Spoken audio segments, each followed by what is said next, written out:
안녕하세요. 바리파이어입니다. 이번 영상에서는 제가 배당주를 선정하는 과정에 대해 공유해 보려고 합니다. 먼저 1단계, 시황 분석 및 전략 수립입니다. 최근 하락장 이후 나스닥은 전고점 부근까지 가파르게 V자 회복을 보여준 반면 다우지수를 추종하는 슈드는 하락폭을 거의 만회하지 못하는 모습을 보여주고 있어 저 포함 많은 투자자분들에게 실망스러운 시기입니다. 저는 여기서 슈드가 제대로 회복하지 못하는 이유를 트럼프 대통령의 막대한 관세로 인해 미국의 물가가 상승할 것이라 예견되면서 금리 인하가 지연되는 것이 가장 큰 이유가 아닐까 싶습니다. 즉, 트럼프의 세금 관련 정책이 미국 채권을 높은 금리로 만들면서 채권의 경쟁자인 배당주가 힘을 쓰기 어려운 상황인 것입니다.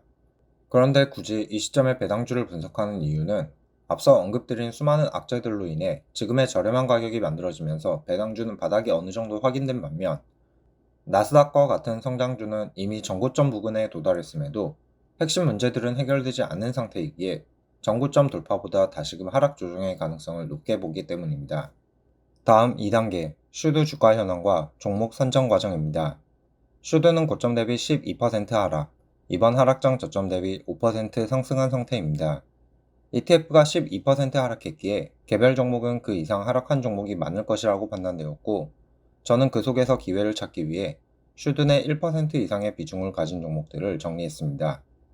다음의 표를 보시면 5월 25일 기준 27종목을 정리한 내역입니다.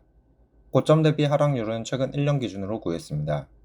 전체적으로 두 자릿수의 하락률을 보이는 기업들이 많았는데 역으로 고점을 갱신하는 종목인 코카콜라, 알트리아, 시스코, 팍스, 페스트날, 킴벌리도 눈이 갔습니다. 이들의 공통점은 관세 이슈에서 상대적으로 자유롭다는 특징이 있었습니다. 다만 지금 시점에 전고점을 갱신 중이라는 것은 보유자의 영역이라 보이기에 신규 진입에 대한 생각은 버렸습니다. 악재인 관세 이슈가 해소되면 오히려 주가가 하락할 가능성이 높기 때문입니다. 저는 오히려 단기간에 높은 수익을 기대하기보다 바닥이 강하게 지지되고 악재가 해소됨에 따라 향후 회복 가능성이 높은 종목을 찾으려 하기에 20% 이상 하락한 종목들로 다시 추려내면서 27종목에서 15종목으로 줄일 수 있었습니다. 여기서 모든 종목의 시가 배당률이 5년 평균 매당 수익률보다 높은 상태임을 알 수 있었는데 이는 대부분의 슈드 종목이 저평가 상태에 근접했다는 것을 의미합니다. 그리고 주가의 추가 하락 가능성이 낮은 종목을 찾기 위해 최근 EPS 추이가 안정적 혹은 증가하는 종목으로 8종목을 분류했고 저는 이 중 로키드 마틴, 펩시, 제너럴 밀스 세 종목을 최종적으로 선정했습니다. 이 과정을 요약해보면 다음 보시는 화면과 같습니다. 솔팅 과정에서 사용한 리스트는 각 화면에서 참고하실 수 있기 때문에 저와 다른 관점을 가졌다면 새롭게 솔팅해보는 것도 재밌을 것 같습니다. 마지막 3단계는 골라낸 3가지 종목에 대해 하나씩 알아보면서 매수 계획을 수립합니다. 먼저 로키드 마틴입니다. 현재는 시대적 배경이 방산기업에게 웃어주는 상황으로 러우 전쟁 이후 전 세계는 군비 경쟁의 시대로 다시금 돌아가는 추세이고 이는 나토 회원국들에게 무기 현대화 수요를 만들었습니다. 또한 미국과 중국의 1등 경쟁 속 미국의 방위비 증가는 필수적 요소가 되었고 그 과정에서 로키드 마틴은 골든돔 프로젝트의 핵심 공급업체로 선정되었습니다. 여기서 골든돔은 이스라엘의 아이언돔과 유사한 성격의 프로젝트로 미국 전역을 대상으로 계획한다는 점을 보면 어마어마한 자금이 유입될 것임을 알 수 있습니다. 게다가 매출의 대부분이 미국 정부와의 계약에서 발생하기에 관세 이슈에서 상대적으로 자유롭다고 볼 수 있고 현재 주가를 보면 저점을 다지고 있다 판단되기에 더욱 매력적으로 보였습니다. 다만 관세에서 비교적 자유로워도 군비 경쟁은 함께 달릴 상대국이 필요하기에 전 세계적인 국방력 강화 추세가 어디까지 갈지 추이를 잘 살피고 로키드 마틴의 역량이 충분히 돈을 쓸어 담을 수 있는지 계약 관련 공시들을 잘 추적해야 할 것 같습니다. 요약하면 로키드 마틴의 저력과 방위 산업의 미래를 믿는다면 지금부터 조금씩 모아가기 좋을 것 같았습니다. 두 번째는 펩시입니다. 앞서 라이벌인 코카콜라의 주가가 전고점을 갱신하고 있다는 점을 고려하면 펩시의 주가는 상당히 위화감이 느껴지는 상태이고 그렇기에 매력적인 주가로 보입니다. 하지만 주가 하락의 이유를 찾아보면 시장 점유율 하락, 수요 감소, 포트폴리오 정체가 문제로 뽑히는 중이고 여기에 더해 제가 보는 핵심 악재는 관세였습니다. 코카콜라는 미국 내에서 대부분의 농축액을 생산하고 있어 상대적으로 관세에 자유롭지만 펩시는 아일랜드에서 농축액을 생산하기에 일정 부분 관세를 부담해야 하기 때문입니다. 무엇보다 차트상으로 바닥을 만든 것이 보이지 않았기에 바닥을 찍고 횡보 혹은 반등하는 시점까지 관심을 두고 관찰이 필요해 보입니다.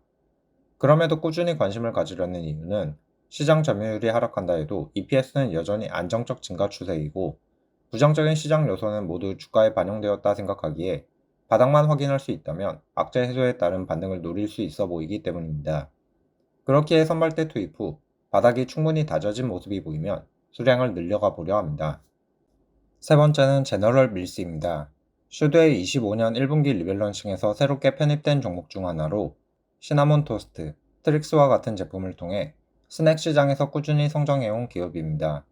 소개의 신규 종목임을 강조한 이유는 슈드의 까다로운 조건을 통과한 직후 몇 개월이 채 지나지 않은 상태에서 주가가 이 정도까지 하락했다는 것은 개별주로서 저점을 노려볼 만하다 생각했기 때문입니다.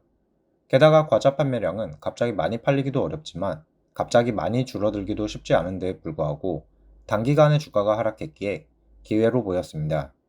추가로 5년 평균 매당 수익률을 살펴봐도 주가는 확실히 저평가 영역에 진입한 것으로 판단. 단기적 실적 부진 가능성이 존재하더라도 적관 매수 관점에서 천천히 모아갈 만하지 않나 생각했습니다.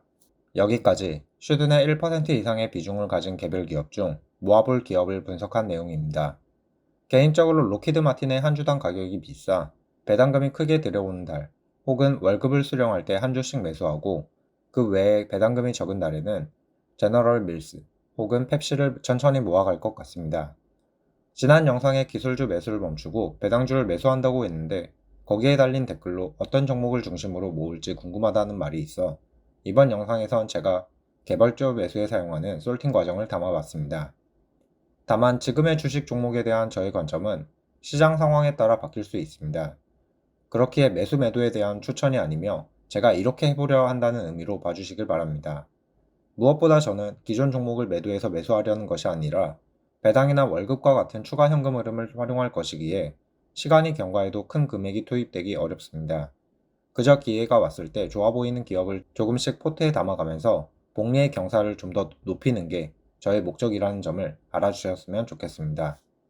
끝으로 작년 연말까지만 해도 곧 있을 금리 인하에 대한 기대감으로 슈드가 전고점을 갱신하면서 기분이 좋았는데 올해 들어 관세와 세금 정책으로 금리 인하가 지연되며 저 포함 많은 배당주 투자자분들을 지치게 하는 듯합니다. 하지만 지친다고 해서 좋은 배당주를 싼값에 매도하지 않았으면 좋겠습니다. 오히려 악재가 가득한 지금은 장기 투자 관점에서 기회가 될 수 있고 기회는 모두가 열광하는 것보다 모두가 눈여겨보지 않은 곳에 있을 가능성이 높기 때문입니다. 그럼 영상 끝까지 봐주셔서 감사합니다. 구독과 좋아요는 더 좋은 영상으로 보답하겠습니다. 감사합니다.